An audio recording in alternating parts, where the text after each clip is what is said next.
Hi, everyone. Welcome to another episode of Omni Athlete. You're here because, like us, you believe that sport is a vehicle for elevating global consciousness. But you know that elevating consciousness through sport only matters if it actually helps you to compete at your highest level. We created this show to highlight and empower your performance with the wisdom and techniques of the world's highest achieving mind, body, and spirit competitors. Okay, so today's guest is a #1 international best-selling author who is one of the preeminent peak mental performance coaches on the planet. His training has produced over 60-plus first-round draft picks across the NFL, MLB, NHB, and NHL, and he counts elite college athletic programs like the University of Michigan, LSU, USC, and Florida State as championship clients. He's been featured in world-renowned sports publications like ESPN, Fox Sports, Men's Health, and Yahoo Sports, just to name a few. And perhaps even more impressive than the literal laundry list of championship programs, world-class performers, professional athletes, and organizations that he has produced results for fast is the fact that the drive that fuels his mission of empowering athletes and coaches to train their mental game comes from having experienced the disappointment and regret of not having built his own mental training muscles. As a scholarship baseball player at the University of Vermont, his focus on personalizing performance and the outcome rather than the process led to a disappointing career that forced him to recognize the value of training the mental game. And that fuel to make sure every athlete and coach in the world trains their minds just like their bodies is what rushes through every ounce of coaching, speaking, and training he does today. It's my pleasure to introduce the Omni Athlete, Brian Cain. Welcome to the show, Brian. Josh, thanks for having me on, man. You might be the world's greatest hype man. That introduction just got me fired up, brother. Thank you. You're glad to be here, man. I'm excited for it. Yeah. It was a lot of fun researching for this interview, Brian. A lot of places that we could start, but I was actually watching your documentary right before we jumped on, and one of the things that jumped out at me is this idea of managing the two athletes, and you were having a conversation with an athlete in that moment about the present, the goal we're working on right in front of us, and where we're going in the future. And I'd love to just kind of kick off from right there. Yeah, for sure. I try to break it down as simply as an athlete, as a performer, as a human being. You have to have two visions. You have to have what I call a telescope vision, which is where you're looking really far in the future and saying, okay, well, where do I want to go? But then you have to reverse engineer or simply pull that back into the microscope and say, okay, what do I need to do right now to help me get where I want to go? And I think many people in the world of motivation or peak performance, they talk about set a big vision and have a BHAG and have this vision of where you want to go, but they don't tell you how to schedule the next 24 hours of your life to align with that. So I always work with athletes and performers and myself really, of have that big vision of where you want to go and then bring it back down and schedule tomorrow today. So before your head hits the pillow tonight, you better know what your feet are going to do when they hit the ground tomorrow and have your 24-hour day schedule mapped out, or you're just not going to be as productive and you're not going to get as much done in a day. And a classic case, an example of this is the highest paid NFL player, the highest guaranteed contract for NFL player of all time. Talking about Kirk Cousins, just signed an NFL contract with the Minnesota Vikings. And Kirk Cousins will map out his days into 15-minute blocks for the entire week, for the entire NFL season. So he knows when I'm getting in the cold tub, when he's taking his wife to lunch, when he's getting massaged, when he's studying a playbook. And I think if you have big goals, show me a detailed schedule that's going to align with accomplishing those goals. Because what we schedule, Josh, as you know, my friend, gets done. Yeah. And so is this one of the places that you might start with an athlete as you introduce them to the mental game? Is this part of that on-ramping process, so to speak? And if not, where do you typically start? Yeah, I start by showing them the start and the finish, right? Which I would call the 10 pillars of peak performance, 10 pillars of peak mental performance. And I started with 12 pillars, and then I had someone challenge me and say, why is it 12 and not 10? And what is the difference between mindset and attitude? And I was like, well, thank you. Thank you for bringing that to my awareness. So and I always think if you can simplify, you should simplify, right? So time management and organization is one of the 10 pillars of peak mental performance. Another one is having an elite mindset. And I usually start with the elite mindset after I show them the whole landscape of, hey, here's the 10 pillars of peak mental performance, because I believe that you can have all the tools, you can have all the schedules, you can have all the understanding and the mechanics that you want to have. But if you can't get your mindset to align with acting different than how you feel, understanding that your energy must be stronger than anyone else's negative energy. That the hardest part is to get started, right? It's the start that stops most people. And if you're sitting around waiting until you feel like going for a run, you're going to look at your shoes for a long time. You just have to get started and then trust that the feeling is going to show up. So I often try to start with that mindset of understanding that the only limits they have are the limits they place on themselves, but also that I think the two most important questions you can ask a client or ask a friend of yours is, what do you want and who are you? So what do you hear back from most athletes when you ask them those two questions? Do they have answers? And like, what does that look like? Well, it's funny you mentioned that, because when I ask, who are you? Usually the question is, says, I'm a baseball player. I'm a football player. And then we go down the conversation of, baseball is what you do, not who you are. But Josh, as you know, it's not that simple, right? Because if you want to be an elite level athlete, like the best in the world, right? And I always say, hey, you can make a choice to be world-class or well-rounded. And if you want to be well-rounded, you're going to do a lot of things, and you're not going to do any of them at an elite level, at a world-class level. If you want to be world-class, there's an obsession that comes with 1 to 2 things, right? And you look at like a guy like Conor McGregor, a UFC champion who's been in the news for not positive things lately with a couple incidents. But from a mixed martial arts standpoint, the guy's as world-class as there's ever been. And then you look at the opposite side of the spectrum, and you look at, from a behavior standpoint, look at George St. Pierre, who's also a 2-division champion, and maybe the best mixed martial artist there's ever been, but a guy who's never done anything outside of the octagon that would represent anything other than class. Yeah. So you've got like the Conor McGregor, the John Jones, and then the George St. Pierre, all world-class athletes, but different outside of the octagon. So some athletes confuse what they are. They confuse what they do for who they are. Other athletes have a little bit better of a paradigm and a perspective on that. And I think the biggest mistake that athletes will make is they say, well, if baseball's not who I am, or if MMA is not who I am, then I'm not totally committed to it. I'm not totally dedicated to it. And it's actually not that way. It's the opposite of that, is that if it's who you are and your identity is wrapped up in it, you will not take the necessary risks to grow. And you will put so much pressure on yourself that you'll cause yourself to suffocate, instead of being able to separate yourself from the outcome, because results are real, man. Results are real and results matter, but it's the process that's the pathway to get those results. So what comes to mind as you share that, Brian, is this idea that we have so many feelings and emotions that develop as athletes, especially if we are trying to step into those moments of risk for growth, right? If we take that first step to separate, now we're going to step into territory that's uncomfortable, right? And there's going to be a lot of emotions that develop, a lot of feelings around what I'm supposed to be doing versus what I'm internally dealing with, my internal state. How do you coach players to navigate that process, and what is that like? Yeah, I mean, the first thing is getting them to, again, develop that elite mindset of be comfortable being uncomfortable, right? Getting that elite mindset of, if this is something that I'm questioning that maybe I should do, and it's a safe and it's in an athletic arena and it's outside of my comfort zone, then I want to seek that thing, man. And we talk about if you're not living on the edge of your comfort zone, you're taking up too much space, and if you're not living on the edge, you're probably not growing. So we always trying to push athletes to the edge, and then the edge of, I'm uncomfortable, I don't know if I can do this, I don't know if I want to do this, and then we take them through it. And we coach them through it, so that now their level of what's uncomfortable, their level of what they're capable of kind of keeps growing, right? So, for example, they take an athlete, as a simple example, someone who's I'll take my wife, for example. This is beautiful. You'll love this. So we were talking about doing a marathon when we first started dating, and she was an ice hockey player in college, right? So she's like, I've never ran more than 3 miles. I can't do a marathon. Let me get started with a half.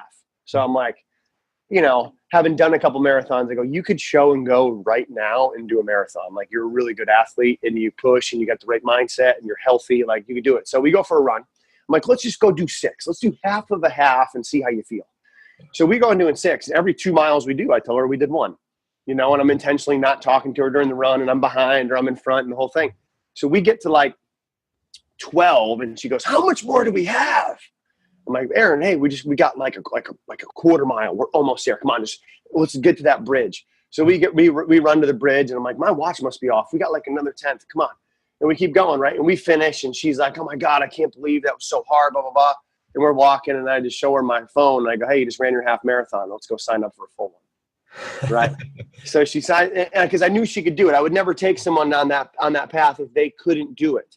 Yeah. And then now she does Ironmans and she does ultra endurance races. And that moment was a pivotal mindset shift for her and her ability to break through limits. And so I think with athletes, it's trying to get them on that edge and keep pushing them forward in a safe way, right? Because if you push someone too far forward out of their comfort zone, then they don't trust you and they'll never come back. Is that the role of a coach in these moments, right? Is to be able to kind of tease out and see where those edges are?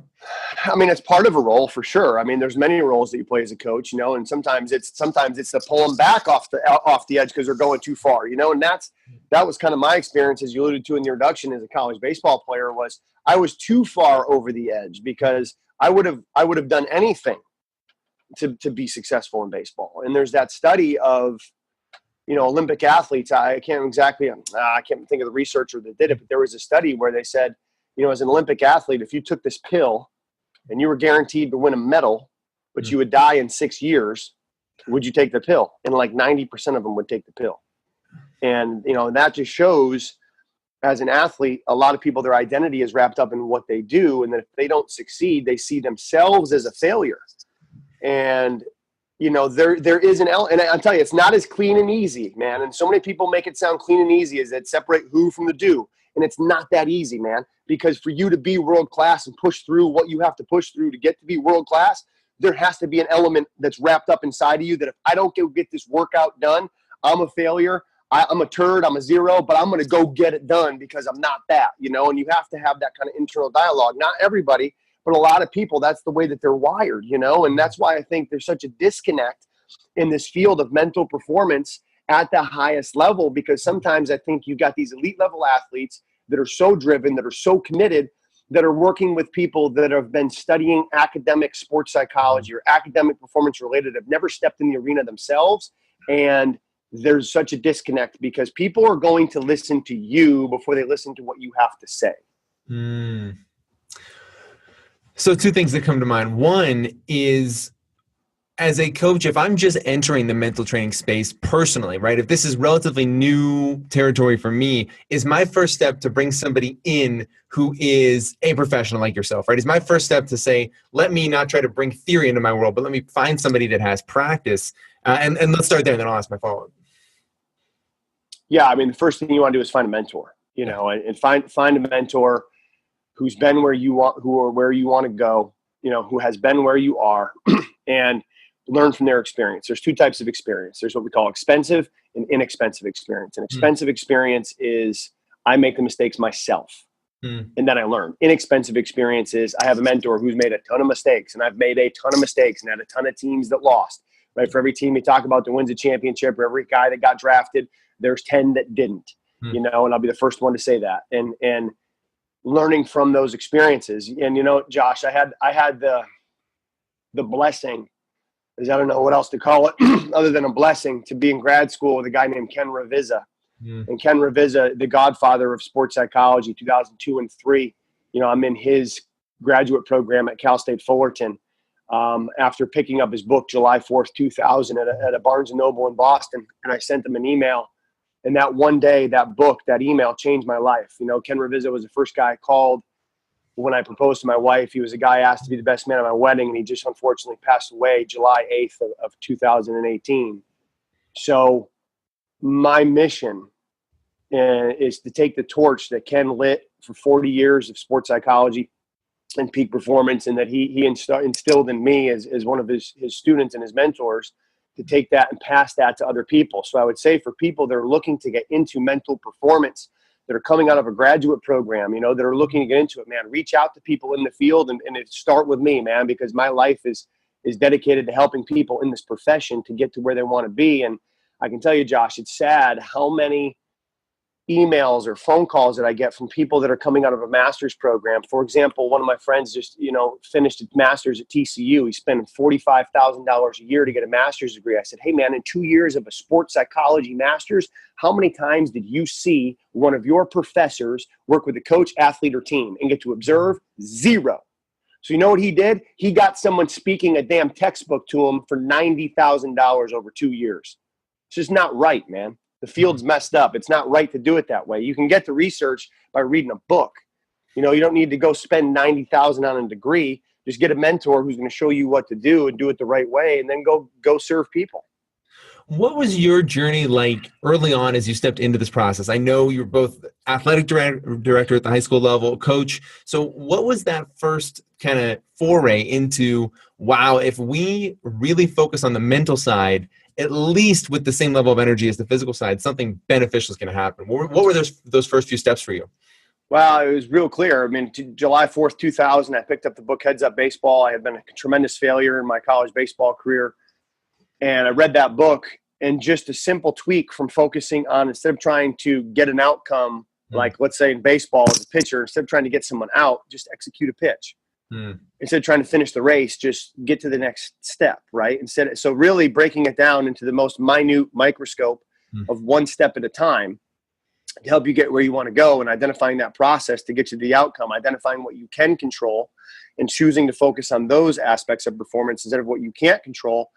And I remember then my senior year, I went out on the mound, and like the first time after reading Heads Up Baseball, and it was a completely different experience. I could enjoy it. I was more present. I executed better. I had less stress. I was having fun. I had something to go to when I started to get a little bit out of control and get nervous. And that was kind of like my step into the door going, wow, how come I've never learned this before? How come I've never heard of this before? And then I'm at Cal State Fullerton, in one of the top college baseball programs in the country, 2002 and 3. 2003, we're the number one team in the country all year. We go to the College World Series, and we beat Stanford, who was really good, for the fourth time. We beat them 3 times in the regular season, 1 time in Omaha. And then they come back and beat us twice. And they go play for the national championship, and we finished 3rd in the country. And we had 18 players drafted off of that team. We were one of the best probably college baseball teams that there's ever been. And then the next year, in 2004, I was now in Vermont teaching high school health and physical education, but I was really still close to the program. I was there the season before. And in 2004, Fullerton starts 15 and 16. Unranked, forgotten about, rebuilding year. And then they have nothing else to go to as a coaching staff. They're like, okay, well, we've run them. We've taken their gear away. We've kicked them out of the locker room. We've put them in just plain white T-shirts that don't say Titans across the chest, nothing. And then they bring in Ken Ravizza, and they had just marginally used Ken in the 2 years I was there, because they're like, hey, we're doing this. And then they bring Ken in 2004 at that point, and go 36-4 the rest of the way and win the NCAA national championship. And that was like, whoa, okay, this is for real when you really do it. And then their pitching coach got the head coach job at UC Irvine, and he asked me to come in there to Irvine, and then he introduced me to TCU, and he introduced me to the coach at Vanderbilt, because they were all on the Team USA staff together.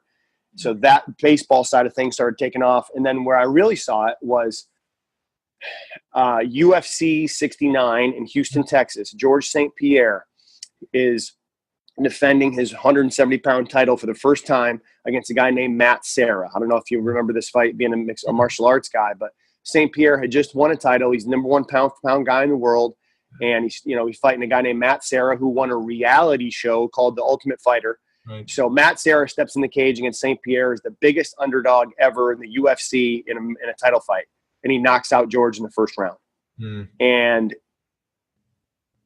then I get introduced to George after that fight. I start working with him after that fight, and nothing changed really, other than him having a different mental training component to what he was doing. He then went on a 11-year undefeated, almost 11-year. I think he might have lost 1 round in 11 years after that experience. And it was simply because he learned to focus on the right things. And it was focusing on a process, focusing on what I can control, focusing on myself. My biggest opponent is me, not the other person in the cage. Because he would say that, at the time, losing that fight to Matt Serra was the worst thing that ever happened to him. And when you flip the perspective and you reframe, and he said, wow, that was the best thing that ever happened to me, because I learned the value of preparation, because I learned to never underestimate someone else, because I learned that the morning of the fight, you'll love this, the morning of that fight against Josh Koscheck, his first fight after the loss to Matt Serra, it's 10 o'clock in the morning. We're hanging out in his hotel room, and I go, hey, let's walk down to the locker room and let's go through it. Let's practice your entrance routine. And he's like, what do you mean? I go, come on. Well, I do this all the time with football teams. It's called a walkthrough in football, right? We go down to the locker room, very light warm up.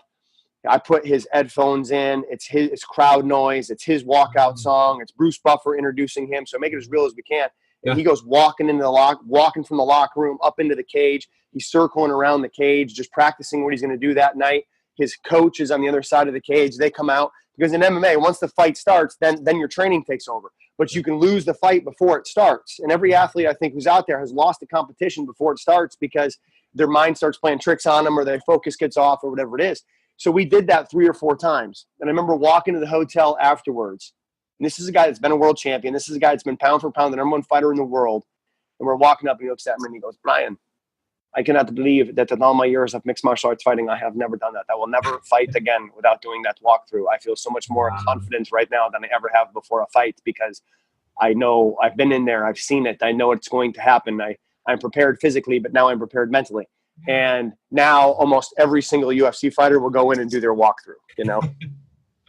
Yeah, I've heard you before, Brian, make this point that it's not necessarily a right or wrong situation, right? Whether it's mental training or not, everybody has to find that authentic training component. But I can't help but watch and be amazed at the athletic success that we can experience without training our minds. And it just that story speaks to it, right? You can be a world champion without necessarily having trained at the frontier that maybe has the biggest impact on your performance in the end. Yeah, you know, it's funny you mentioned that, Josh. Right now, currently, I'm going to flip this around. I don't know if people can see, but I'm out here in sunny San Diego, California. And ironically, we're having this call today. Yesterday, I had my first opportunity to get onto the Navy SEAL base where they do buds. Wow. And I was out there with 2 friends of mine that are Navy SEALs and, well, retired Navy SEALs now. One of them, his name is Sean Haggerty. Sean was on the show, The Selection from the History Channel, which if people haven't seen that, they should check it out. You know, Sean is a fabulous speaker who we brought in to work with some different teams. And then Jason Kuhn, who ironically, Jason was Sean's roommate in Buds, and Jason was a college baseball player. And Jason came down with the yips, so he was 90 to 92 miles an hour, going to get drafted, got the yips, couldn't throw a strike, out of baseball. Well, now what? He goes and becomes a Navy SEAL sniper, right? So Jason now runs a group called Stonewall Solutions, which is team building and leadership, and does fabulous work. Had him work with some teams, and as we were out there walking around the compound, and this was the first time that Jason had been back on Buds since he graduated, right back on that course. And it was super neat to just be there and observe those guys walking around and just listen to them talk. And the funny thing is, you know, there's, I don't know if you call them cadets or guys that are in the Navy that want to be SEALs and all that stuff. They're there now. They're always training, right? And all these guys are running around, and you got guys that look like the Under Armour man, the mannequin that you see when you walk into a store, just 6 foot tall, muscles popping out, veins popping out everywhere, running around, all tatted up. And then you've got the kid that looks like the 17-year-old high school cross country runner, right? Yeah, sure. And it's so funny. And I asked the guys, I said, hey man, like, who are the guys that are going to pass? And he goes, you can never tell, man.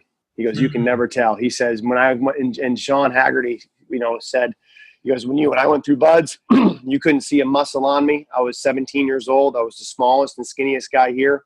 I just wasn't going to quit, you know. And he goes, and I think I had a rough upbringing, and some of that rough upbringing prepared me for the mentality that I needed to have to get through Buds. So I think a lot of times, you know, people don't understand the power of the mental game until they've had to use it. And some people may never have to use it, or they wait till it's too late to use it. And some people, I think they don't understand that it is 100% trainable like a physical skill, right? I mean, it's super obvious in your body when you change your nutrition program, how much better you feel, how much better you look. Simple. If you've ever I went from 240 to 185, working out the same, simple nutrition changes. And was like, wow, how come I never figured this out before? How come never coached me on this? And it's no different. It's no different with the mental game. And I use the FedEx logo, Josh, and I think you'll like this. Have you seen the arrow in the FedEx logo before? Have you ever seen this? Sure. So when people look at the FedEx logo, I always ask them, and this is one of the places I start too, is I go, hey, what do you see here? FedEx logo. I go, do you see the arrow? And they're like, no. What are you talking about, arrow? And if you look at a FedEx logo, between the orange E and the orange X, there's an arrow. And once you see the arrow, dude, you can't take your eyes off of it. Yep. And then they're like, oh my God, I've never seen that before. And I said, well, that's the way it's going to be with mental performance. Once you start to see reverse engineering, telescope to microscope, once you start to see process over outcome, once you start to see what I can control, what I can influence, what I can't control, your performance is going to change dramatically. Yeah. Wow, Brian, there's one more question before we start looking towards the wrap up here. And it was kind of just a side comment you made, but it really stuck with me. And it's this notion of joy, right? So I think as athletes, and I don't know whether this is just a kind of a cultural thing that's developed within sports more often than not, unconsciously, but we associate often grit, hard work, just pain, sweat, blood, tears, all these things with where I have to go to get better. And don't necessarily talk about the fact that if I implement some of these things, like being focused on the process, like shifting into the present moment, I actually have more fun doing the things that I'm trying to do while working harder. And I just thought that was a really interesting way to bring that into the training world. Yeah, I think you use both, right? I think sometimes people, have written 40 books and people will say, hey man, you must really like writing. And I'm like, no, I don't like writing. I love having written. Yeah. And, they're like, wow, you've run Ironmans and ultra endurance, 50-mile races. You must love running. And I'm like, well, I don't love running. I love having ran. But when I run, there's times where I love running. There's times where I get into it and I get emotional and I'm like, God, there's nowhere else I'd rather be doing. There's nothing else I'd rather be doing. It's like a spiritual awakening. Yeah. When you're out there. And then there's other days where you're out there and it's like getting hit in the head with a hammer. Yeah. But you just have to go both times, and it's my mentor, Ken Ravizza he'd say, when you're committed to being great at something, or you're committed to progressing in an area of your life, it's not all going to be sunshine and roses. It is going to be a love-hate relationship. There will be days where you love it and moments where you love it. And there'll be days where you hate it and moments where you hate it. And those love-hate moments can happen like that. I mean, they can come and go, come and go, come and go. And, I think that's something that you would experience in buds, right? When you're going through 124 hours of you getting it laid on you and getting it put on you, there's going to be moments there where you want to quit. And there's going to be moments there where you're like, wow, this is awesome. Then you're crying and then you're cheering on the guy next to you. And you just go through such a gamut of emotions. Yeah. And I think that's what sport is.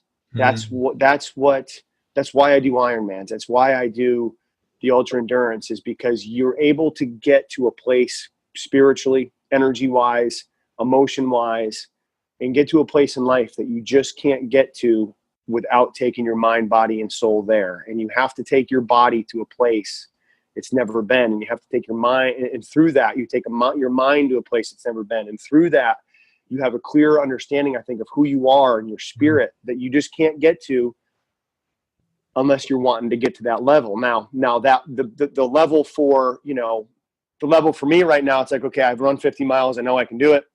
My next one is, let me go get the 100. But for someone who's never run 5 miles, they're going to get the same exact experience out of 5 miles as I'm going to get out of 100. It's not like you have to go push the envelope to 100 miles to get a different spiritual awakening and a mind-body connection. It's just you have to get out of your comfort zone. Some people's out of their comfort zone is 3 miles or 1 mile. Some people out of their comfort zone is 1,000 miles. And that's kind of what we're searching for, and I think that's something that I think all people listening to this should set on their calendar once a year. I heard Jesse Itzler, the owner of the Atlanta Hawks, and he's married to Sarah Blakely, who created Spanx. And I heard Jesse say this one time. He was in the book Living with a Seal, where he had David Goggins come and live with him for a month. Fascinating book. And he said, you have to schedule what's called a misogi. And a misogi is a Japanese word that basically means something so big that your entire life and your lifestyle have to align with this goal, or you won't be able to achieve it, and who you become in that process. And it's that one thing that if you are able to get done, you will have momentum for that for the rest of your life. And I can look back to 2004, my first ever marathon in Burlington, Vermont. Took me over about 6 hours and 2 minutes, I think, to finish the thing. And I can still remember crossing that finish line and being like, man, if I can do that, I had never run before that. I'm like, if I can do that, I can do anything. Yeah. Wow, Brian. So this has been incredible. And before I ask my final question, where can these guys go to connect with you online? Yeah, 100%. Appreciate you asking. The easiest thing is just to go to my website. It's briancain.com. It's BrianCain.com. They can get me on all social media platforms. It's at Brian Cain Peak, P-E-A-K. And if they go to YouTube and they search 12 Pillars of Peak Performance, they can get an audiobook, right? And the audiobook, my program was the 12 Pillars of Peak Performance. And in the next couple months here, it's going to be simplified down to the 10 pillars of peak mental performance. And, people I know are going to be confused on that, but essentially the 12 pillars have been able to morph down into 10 because I've combined, mindset and attitude and made it simpler. And for the people that are wanting to get into peak mental performance, call it sports psychology, I would suggest here later on in quarter 4 of 2018, I'm going to be coming out with a 10 Pillars of Peak Mental Performance certification. They get a textbook. There's videos and audios that go with it, and they go through the certification. And then, then they're at a certain level now where they have an understanding of what works with athletes. If I'm a personal trainer, if I'm a coach, if I'm an athletic trainer, I'm an athletic director. I want to make a career in the field of mental performance, which is not easy to do. But if they want to do that, I can give them that experience and give them my experience and give them a toolbox through the Peak Mental Performance certification. And then on top of that, I'm going to create a mastermind group for people that have gone through the certification, where we get together and I physically am mentoring you, just like Ken Revisit gave to me, Josh. It is my mission in life to be able to give that back to other people, because my mission in life is very clear, man. It's educate, empower, and energize other people to be their best. And if I'm the one who's delivering the message to the athlete, let's say I'm in the locker room. Okay. If I'm in the locker room, I'm hitting a certain population. But if I pull one step back and I'm educating the person who then goes into the locker room, I can make such an impact. And my goal is to have, if I get 10,000 people that go through the certification over the course of my lifetime, and they each touch, 10,000 people, we just put a huge dent in the world in terms of helping educate people around peak mental performance. Wow. Well said. Yeah. So guys, go dive deep into Brian's world. And before I give my final thoughts here, Brian, the show's called Omni Athlete. And the reason we call it that is because we want to understand what it takes to be a true mind, body, and spirit competitor. So the final question of the show is, what does it mean to you to be an Omni Athlete? I think it means they're all connected. I think as athletes, we often get started with the body, right? And the body is the tool. And then we get to a certain level where we realize, okay, I need to have the right focus. I need to have the right mind to help me to succeed. And then at some point, I think we then realize everything I've always been doing has been developing my spirit and kind of who I am and the way that I see the world and my energy. And in different sports, they might take a different path, right? In martial arts, they do a much better job talking about the spirit than they do in football. Sure. However, if you've played football, you know that the spirit that there is in a locker room and around the relationships that you have with those guys in a football locker room, having been a football player and a martial artist yourself, there's a spiritual aspect to that. There's a spiritual aspect to golf. There's a huge mechanical aspect to golf, and there's a huge mental aspect to golf.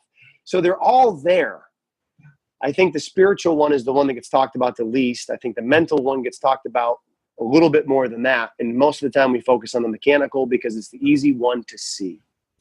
It's the easy one I can video and coach. I can't video your spirit, right? I can't video what you're thinking or what your self-talk is. Yeah. So we go after what we can see, because then we can judge whether we're making progress with tests and measurements and assessments. But they're all there. And everyone who's been an athlete, everyone who's lived can tell you there's a mental component to what they do. There's a physical component and there's a spiritual component. And I appreciate what you're doing, Josh, with the Omni Athlete, to be able to bring these things together and educate people just on the importance of taking all three of those and bringing them together. Thank you, Brian. And thank you for being on the show. This has been absolutely incredible and energizing. Guys, I can't recommend highly enough Brian's world, right? Dive in. He's got books. He's got content. There is so much you can gobble up just by stopping by his website for a few minutes. And more than anything, what you guys will experience the moment you step into his world is that it's all battle tested, right? He's not sharing anything that he isn't using himself and that he isn't using in the trenches right now with athletes and coaches at the highest levels of competition. And when we talk about training the mind, the body, the spirit, one of the greatest challenges we have is knowing that what we're doing works and actually works for people that have seen success at the level that we want to see it. And Brian is doing that right now. So go check him out on social media, check him out on his website, get his books, dive into his content as far and as much as you possibly can. You guys will not be sorry, and your performance will change without a doubt because of it. And until next time, thank you guys for watching this episode of Omni Athlete. Hey, what is up, guys? Thank you for watching another episode of Omni Athlete. Please, please, please go like and subscribe to our podcast. That is our goal right now, is just to build this community as big as we possibly can, and we need your help to do it. So like and subscribe, share our content, guys. If this content adds any value to your world, that helps you perform, connect, go deeper, go wider, whatever it is that it does for you, if it provides value, all we ask is that you share our content and help grow this community. We can't accomplish our goal of elevating global consciousness through sport without you. You are an integral part of this mission and this purpose, and we need your help. So please go like, subscribe, and share our content, and continue to help us build and grow this community that is truly motivated to not just elevate consciousness, but elevate and shift the very culture of sport so that we can truly experience the athletic experience in a brand new and energizing way for so many people, guys. So thank you, and please like and subscribe. Until next time.